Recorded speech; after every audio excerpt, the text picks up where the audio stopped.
Now, in illustrating personal development,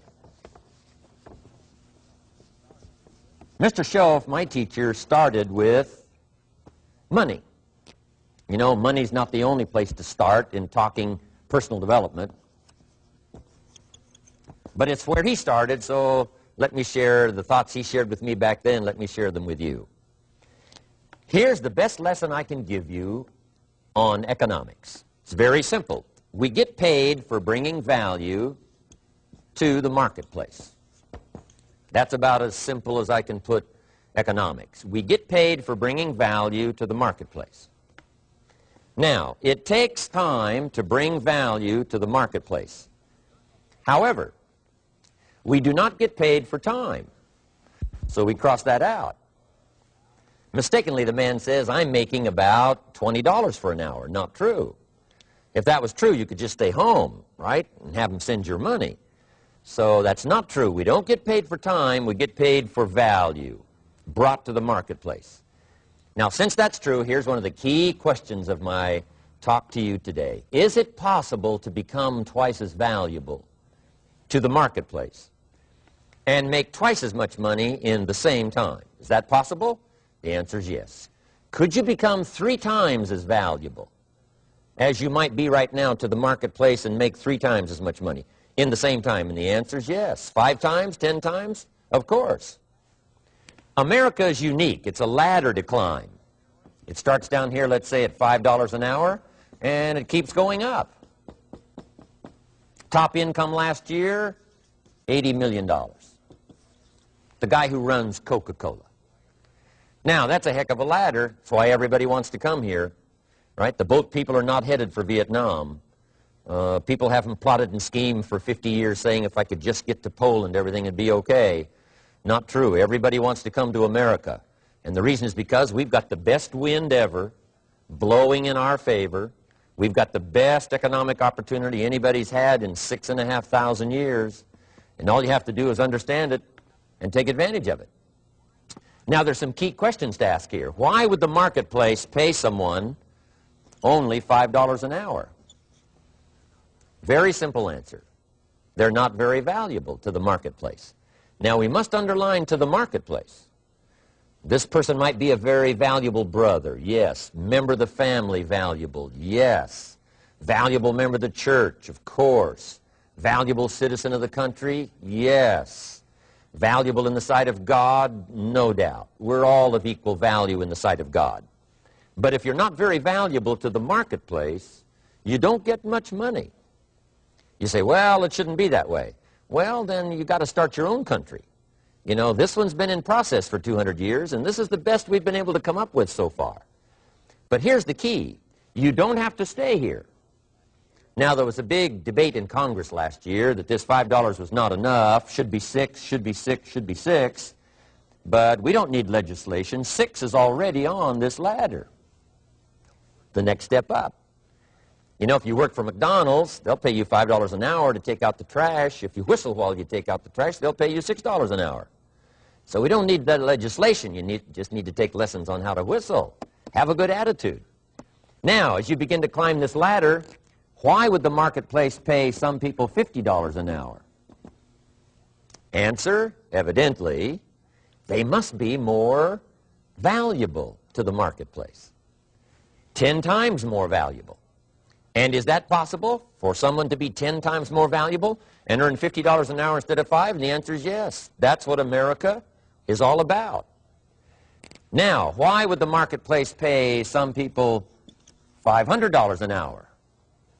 Evidently, this person must be much more valuable to the marketplace. That's what's important to understand, to the marketplace. And would the marketplace pay one person $80 million for 1 year's work? And the answer is, of course. If you helped a company make $1 billion, would they pay you $80 million? I'm telling you, it is possible. And that's why America is so exciting. That's why this financial ladder is so exciting. It's possible for all of this to come true for all of you, no matter where you start. As a student in school, just getting started out there in the workplace, this is all possible for you. Now, Mr. Schoaf gave me the clue. on how to climb this ladder as high as I wanted to climb. Now, we're talking primarily economics here. There's a lot of other ways to become valuable to your family, valuable to your friends, valuable to the community, valuable to the team, right? Valuable to the team effort, valuable to the concert. But here's what he said to me. In climbing this ladder economically, all you have to do is work harder on yourself than you do on your job. Once I heard that, it made sense to me.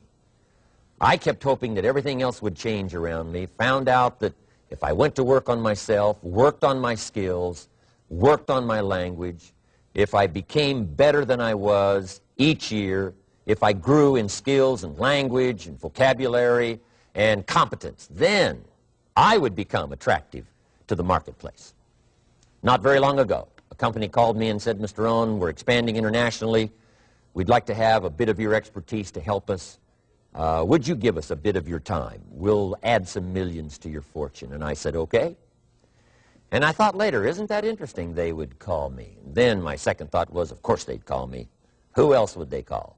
I can get the job done. Now, what a contrast for me, farm boy from Idaho, raised in obscurity, parents of modest means, broke when I was 25. How come I would get a telephone call and someone offer me a lot of money to help them in expanding around the world? Simple answer, evidently. Something happened to me between age 25 and where I am today. And I can tell you where it all started.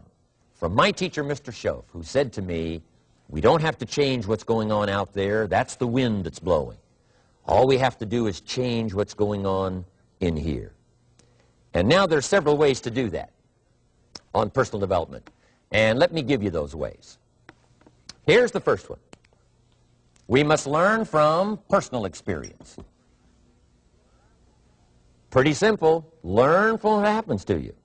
Take a look back over the last few months. Did you make some mistakes? How could you correct those for the future? Take a look back over the last year. Have you done it right or done it wrong? Let's correct it for the next year. Learn from your personal experience. Mr. Schoaf asked me when I first met him, he said, Mr. Rohn, how are you doing? You've been out there now 6 years. And I said, I'm not doing very well. He said, I suggest you not do that anymore. What a simple, swift analysis to my situation. He said, if you keep doing it, the next 6 years will be like the last 6. You don't want that to happen. Let's make the changes. So learn from your personal experience. Now, here's number 2, why I came to share this video experience with you today. And that, I call it OPE, other people's experiences. That's me, other people. That's your teacher, other people. That's your friends and colleagues, other people. The people you meet that can pass along to you their experiences, what's happened to them, the mistakes they made, how they corrected them, how they changed their health and changed their bank account and changed their income and changed their future. That's it, other people. Now, there's 2 kinds of people to learn from. One is failures. It's too bad failures don't give seminars, right? That would be valuable. Bring your notebook, have them tell you how they lost it all and threw it all away, threw their health away and threw their friendships away and things didn't work out well. That would be valuable. But now then we must also learn from positive, people that have done well. They've got the health, and so we ask them, how did you become so healthy? They've got the skills, so we ask them, how did you become this skillful? They've got the income, so we ask them, how did you get here in such a short period of time? So now here's what's important in personal development. In learning from other people, we learn, number 1, by observation. We learn what we see. We watch people that are successful in what they do. In sports, we watch their disciplines. In business, we watch their disciplines. By observation, what we can see. The reason I created this video is something that you could see someone's experiences translated for you. Second, we learn by what we hear. I've got some of my lectures on cassette tapes, so you know you can take them with you wherever you go and learn by listening.